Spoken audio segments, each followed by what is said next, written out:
मंडल में नंदगांव जैसा दर्शन आपको कहीं नहीं मिलेगा। क्यों नहीं मिलेगा? क्योंकि हमारे कृष्ण कन्हैया का मेन घर और मेन गांव ये नंदगांव है, जिसको निज वृंदावन भी कहा जाता है। हमारे कन्हैया ने नंदगांव से रह के लीला की, पूरे परिवार सहित यहीं पे रहे। यहाँ नंद बाबा, यशोदा मैया, कृष्ण बलराम, राधा रानी, संग के ग्वाल वाल, रोड़ी जी, रेवती जी, बांके बिहारी जी समस्त परिवार सहित विराजमान है। यहीं पे भोले बाबा जो आए थे दर्शन के लिए, वो भी यहीं विराजमान है। नंद बाबा के समस्त परिवार के सामने बैठे हुए हैं और आप देख सकते हैं यहाँ भगवान कृष्ण के पूरे परिवार के साथ में भगवान कृष्ण विराज रहे हैं, अपने माता पिता, अपने भाई बंधु, अपनी बहू के साथ में।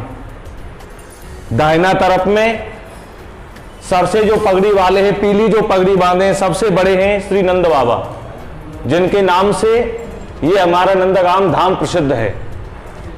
इधर बायां तरफ में ओढ़ना ओढ़े हैं बड़ी वाली माता यशोदा जी, और बीच में श्याम स्वरूप में बंसी बजाने की मुद्रा में है कृष्ण बलराम दोनों भाई। मां यशोदा की तरफ में छोटे भाई कृष्ण हैं और नंद बाबा की तरफ में बड़े भाई बलराम जी हैं। हर जगह जहां भी आप दर्शन करेंगे राधा और कृष्ण की जोड़ी में, लेकिन नंदगांव एक ऐसा स्थान है यहां पे राधा रानी की ससुराल है। जिस प्रकार हमारे ब्रज में आज भी घूंघट पर्दा चलता है, घूंघट चलता है, उसी प्रकार यह राधा कृष्ण का विग्रह ना होकर के कृष्ण बलराम दोनों भाइयों का विग्रह है। राधा रानी यहां बहु बन करके यशोदा जी के कोने में जो विराज रही हैं वो श्री राधा रानी है। राधा रानी के नीचे चरणों में छोटे छोटे विग्रह हैं रोहिणी जी और रेवती जी। रोहिणी जी बलराम जी की माता हैं और रेवती जी बलराम जी की पत्नी हैं।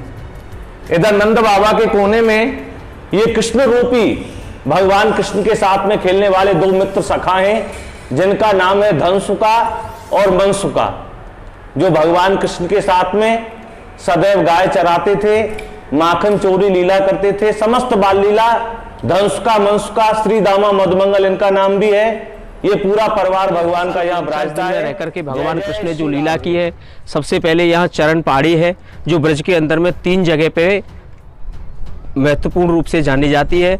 एक तो है ब्रज में सबसे पहले कामवन।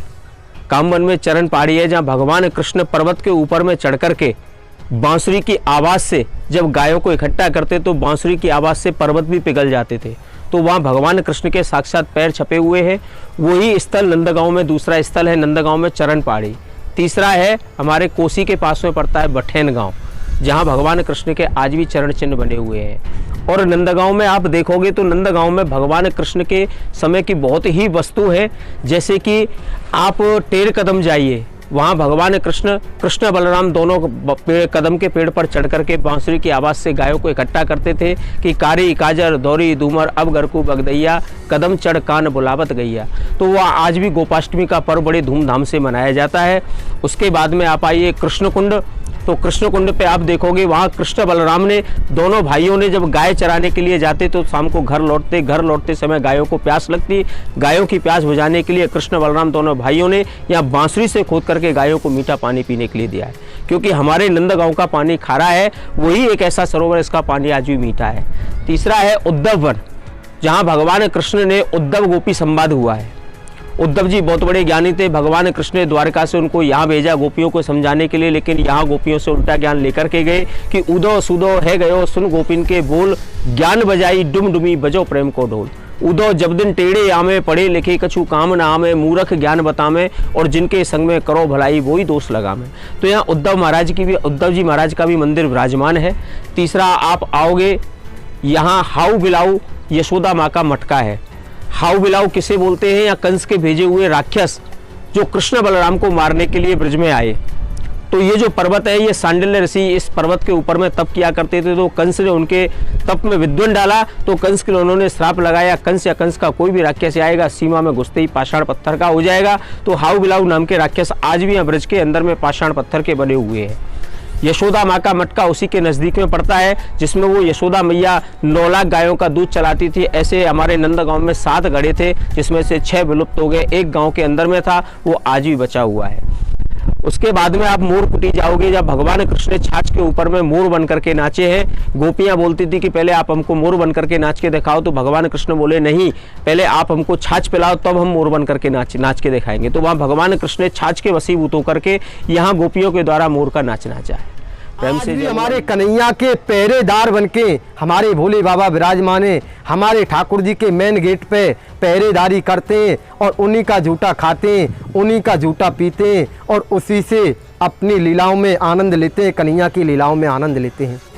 कि वृंदावन सौ बन नहीं नंदगाम सौ गाम, और बंसी वट सौ वट नहीं श्री कृष्ण नाम सौ नाम। ब्रज 84 कोस में 4 गाम निज धाम, वृंदावन और मधुपुरी बरसानो नंदगाम। हर जगह आप सुनते हो, हर जगह ये नंदगांव ही क्यों श्रेष्ठ आ रहा है। यहाँ आपने राधा रानी का भी दर्शन किया, जबकि राधा रानी का गांव बरसाना है। बरसाना का राधी रानी का दर्शन आपको नंदगांव में देखने के लिए मिला। नंद बाबा यशोदा मैया भी विराजमान है, कृष्ण बलराम और संके ग्वालवाल और बांके बिहारी जी का दर्शन विशेषकर वृंदावन में, लेकिन वो भी हमारे नंदगांव में विराजमान है। तो इसीलिए नंदगांव का विशेष वर्णन है। पूरे ब्रज मंडल में आप जो भी हमारे कृष्ण से मेन दर्शन है, मेन लीलाएं, वो सभी हमारे नंदगांव में देखने के लिए मिलती हैं। आपने सुना होगा केदारनाथ, बद्रीनाथ, गंगोत्री, यमुनोत्री, सब ये हमारे ब्रज के धाम हैं, लेकिन वो भी हमारे कन्हैया ने अपने ब्रज में ही बुला लिया। हमारे नंदगांव के और पास वो ही बसे हुए हैं। मैं यही अनुरोध करना चाहूँगा इस रोचक इंडिया के माध्यम से, जिन भक्तों ने नंदगांव नहीं देखा, दर्शन नहीं किया, तो ब्रज में कुछ नहीं देखा। आपने अंदर में दर्शन किया होगा। एक लीला दर्शन और बताता चलूं मैं आपको साथ ही साथ, हमारी राधा रानी कृष्ण के साथ में नहीं है। राधा कृष्ण का आपको पूरे ब्रज मंडल में हर जगह दर्शन मिलेगा, राधा कृष्ण एक साथ ही मिलेंगे, लेकिन हमारे नंदगांव में राधा रानी का ससुराल है। हमारे ब्रज में आज भी वही परंपरा है जो पहले थी। ससुराल में जिस प्रकार से बहू रहती है घूंघट पर्दा करके मर्यादा में, उसी प्रकार राधा रानी हमारे नंदगांव में घूंघट करके पर्दा से मर्यादा से विराजमान है। और मैया की तरफ जो यशोदा मैया हैं, राधा रानी की सासू जी, उनकी तरफ कोने में मर्यादा से पर्दा से विराजमान है।